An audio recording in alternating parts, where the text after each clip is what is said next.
Sup everybody, this is Karak with ACG, and it's my continuing Hub World adventure to bring you reviews that aren't 2 minutes long or filled with sponsored bullcrap. Today's excursion is into the exceedingly high blood sugared world of Skylanders Imaginators. The Hub World meets Toy to Life meets Gauntlet from the old arcade style title. Skylanders Imaginators has you slipping, slashing, smashing, shooting, cutting, crawling, killing, bashing, brawling, fighting, and fireballing your way through a massive Hub World on your way towards once again defeating the Dark Phoenix of bad guys, Chaos. If you count it up, this dude's risen from defeat more times than a bad player at Altered Beast, and he's once again back as his follically challenged self to wreak havoc on the land of talking circus prizes. Let's see how well the combined Skylanders teams do attempting to take him out this time. Skylanders Imaginators is out October 13th for pretty much every single console known to man. As always, if you like the video, maybe subscribe.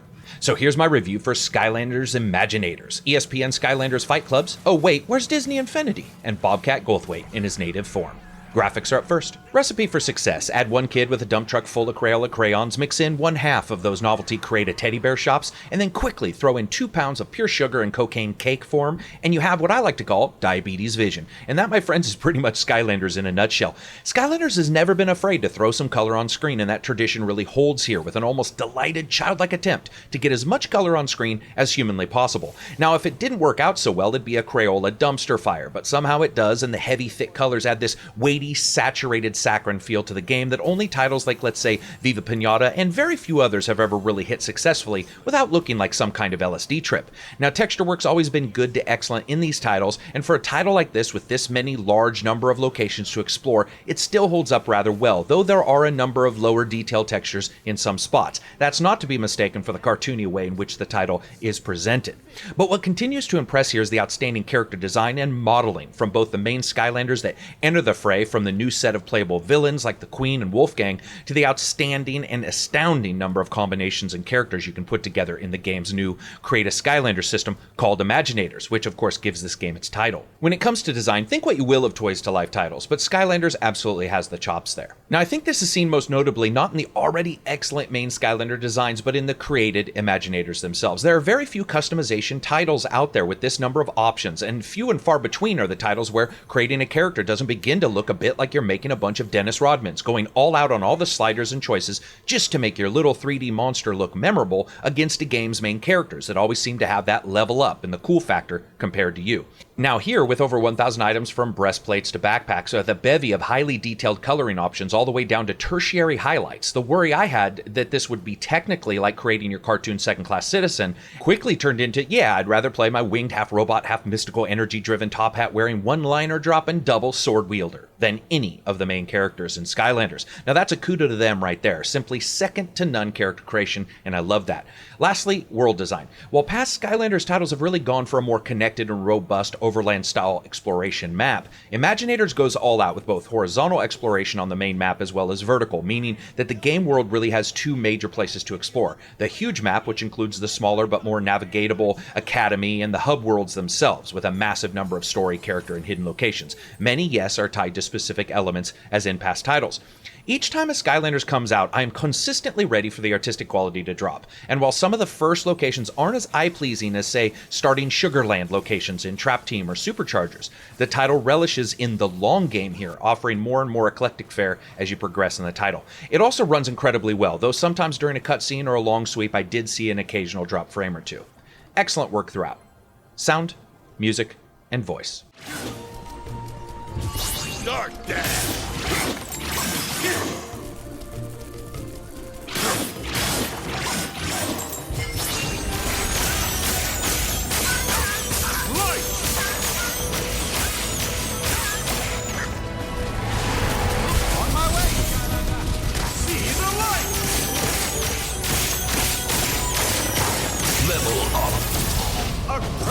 Achievement! Got it!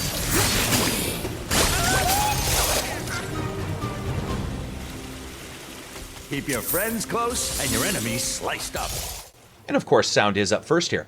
As we know, especially in titles like this that relish throwing explodable particle condiments all over the damn game screen like each day is New Year's Eve, the sound is going to be vital. Good surround and pinpoint locations allow for a gamer to not only react to what they see, but also react to the sound of a special power being used, or a laser the size of a human torso scorching across the screen in its desperate bid to turn our character into a KFC extra crispy meal. Here, though, we have excellent sound from the truncated reverb that plays inside enclosed areas, tightening down that sound envelope to the larger, incredibly wide open locations where echo and layering are vitally important to add atmosphere, but not a lot of white noise. Imaginators really nails it through and through. Each attack, special character, and location-based death-dealing tripwire is easily heard despite all of the action occurring on screen. I mean, even inside the arena, fighting off multiples of bad guys all bent on seeing who can explode you into the world's sweetest-looking giblets, it all sounds great. Music. So this is decidedly hit and miss when it comes to the various hub worlds themselves for sure, and while I applaud the continued use of a variety of themes and instruments, many seem to fall a bit too into the behind-the-scenes elevator music kind of thing, rather than noticeable and memorable tracks. While there are a track or two I really enjoyed, like the whimsical and airy bars and percussion of the Sensei Life realm, really there was rarely anything that made me feel like it was more than good-sounding filler. However, that's not to say it's all bad. When you choose your Imaginator, you can also choose an actual theme song to play as you explore from a large variety of themes from rock to hip-hop to techno to jazz, and that is fantastic. It's hilariously apt at giving your character a theme, something which most created characters rarely have in games, unless it's generic rock, let's say. Another absolutely great moment is the pseudo ESPN SportsCenter style music that plays during the arena mode, which is captured beautifully here and does a really good job of eliciting this feeling of an environment without being too in the way or noticeable. Unfortunately, neither really make up for the average music. Voice. Now, I gotta say, this is excellent, from returning favorites like the end every goodbye with a strange pronunciation Chaos to the egotistical flightless bird badass Master Kingpin.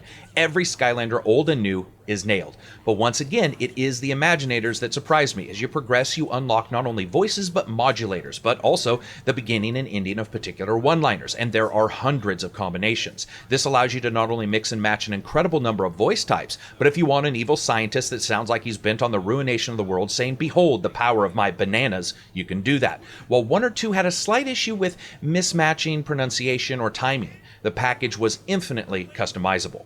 Very well done, and the attention to detail once again in customization means that you have these created characters, which the game is aimed at, that do not disappoint.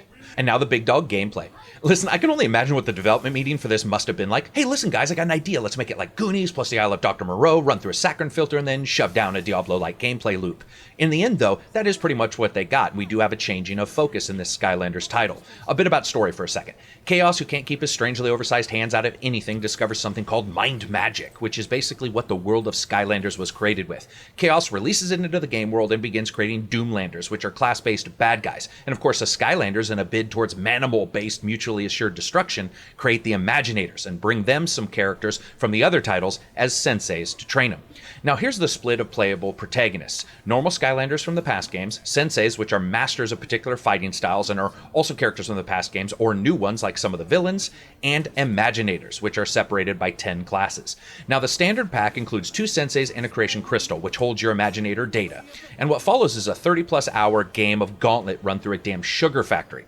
As the story unfolds, you level up as you normally would, collecting experience, money, and items, rated from common to epic. Experience raises your levels and base attributes, while money allows you to buy moves that the Skylanders have, and items, of course, well, actually that's for later. If playing normal Skylanders, that's pretty much basic it for you.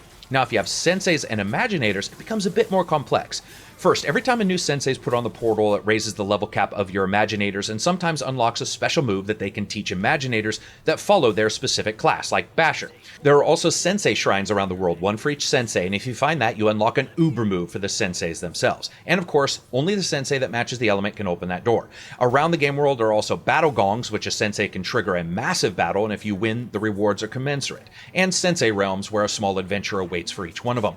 If you're the Imaginators, then things get a bit more in-depth. First, when you place the crystal on the portal, it will ask you for a class. Now be warned, like taxes, this choice is forever. There is no ability to reset this crystal. So if you choose a quick shot of that element, that will always be a quick shot of that element, which makes sense. Now, there are 10 classes that run the gamut from sword wielders, melee, magic, dual swords, huge axes, and the like. Once you choose those, you're off to the races. And that's when Imaginator's stunning choice range really actually sort of hits you in the face. I'm going to run down just a list of the items you can choose from. Now, these are found throughout the game as you play in chests, and absolutely zero items are held hostage in any way behind paywalls or purchases. Though if you buy crystals, they will have one set, like a Wolfman for the undead crystal, but you can get those anyway. Here we go. There's 128 heads, 16 sets of eyes, 54 ears, 80 torsos, 60 arms, 64 sets of legs, 39 tails. Anywhere from 30 to 60 weapons for every single class, 128 helmets, 81 shoulder guards, 61 arm guards, 41 leg guards, 51 backpacks, over a dozen voices, over a dozen voice modulators, musical themes, complete color customization in groups by basic item or even within an item by basic and highlight, and complete body customization of all those parts. And of course, lastly, all those skills themselves. It is literally insane. You know, the developers of Skylanders have said that Imaginators came from fan feedback, wanting real input into the game past just leveling up the already designed characters. And I have to say, if there is anything in this title that is a stroke of genius, it is this. There is little in a game more rewarding than clearing a level on its hardest difficulty with your ninja-throwing British skeleton consistently telling people about his battle prowess and raining down daggers all over a level. Or taking that same character and totally changing them to look like a deep-sea diver throwing starfish into the heads of enemies. For a fan of games like, let's say, Gauntlet, this is an absolute dream come true, and the connection to characters and the customization here is insane and backed up by completely top-notch design in each one of those categories. Also, this would all be for naught if the control sucked, but regardless, if you're a stand back and blast range character or an up close and personal puncher trying to see what happens when the front of someone's face meets the back of their head, it's spot on. The Skylanders have always had pretty good control, and that means for the most part you're aptly able to deliver beatdowns with the quickness. Now as you progress, you also find an arena with a fake ESPN broadcast overseen by two classic Skylanders characters, and every single race and race mode from Superchargers is here as well from day one. That's actually pretty damn insane when it comes to a value proposition. Now one thing that's a bit different here is that some locations have not only split paths but random loot at the end, meaning you can actually dive down many times into levels for real rewards versus past titles. And in fact, much of the game has this very unique feeling that past titles did not, and much of it is tied to that loot system and that returning to old levels like I discussed. Also, as you guys know, I test difficulty to see what the learning curve is, from those who've never seen a Skylanders title to those who know just when to release Taekwon Crow's bombardment skills on enemies. This one certainly feels aimed a bit differently than past titles, and the harder difficulties are just that. Hard. This means leveling up seems to make far more sense, and add to that the massive number of collectibles, and you can certainly see a title that rewards returning to past locations despite enemy placement not being random, which I would have liked.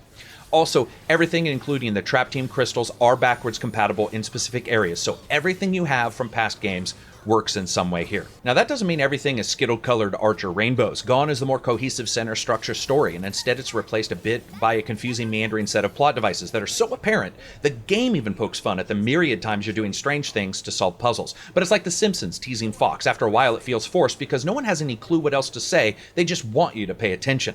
Even the fact that there is less of a personalization here with the main characters we've known and loved is noticeable right away, having bit parts for some of them, and some of them only showing up once or twice. It truly does feel like it's spread wide in some places. Now this is felt all the more keenly once you get into the later levels and things take a bit more of a traditional role, and suddenly it really starts hammering home the gameplay in tremendously rewarding fights. In fact, for me, Imaginators is the slowest starting of all the Skylanders titles combined. With so many changes and options, it teeters under that weight of its offering for the first couple hours. That doesn't mean it's not fun. It means sometimes you're running around going, what the hell do I do? Because there are like 50 choices. If you find yourself doing that, just hit the hint button and go to the next story mission, and things will slowly unfold around you. Lastly, the same style of microtransaction is here that was in Superchargers. One button allows you to buy more chests in the game. Like prior titles, nothing is locked at all, even items in the crystals. So what's going to be there is going to be there regardless. You can get it just by playing. Fun factor.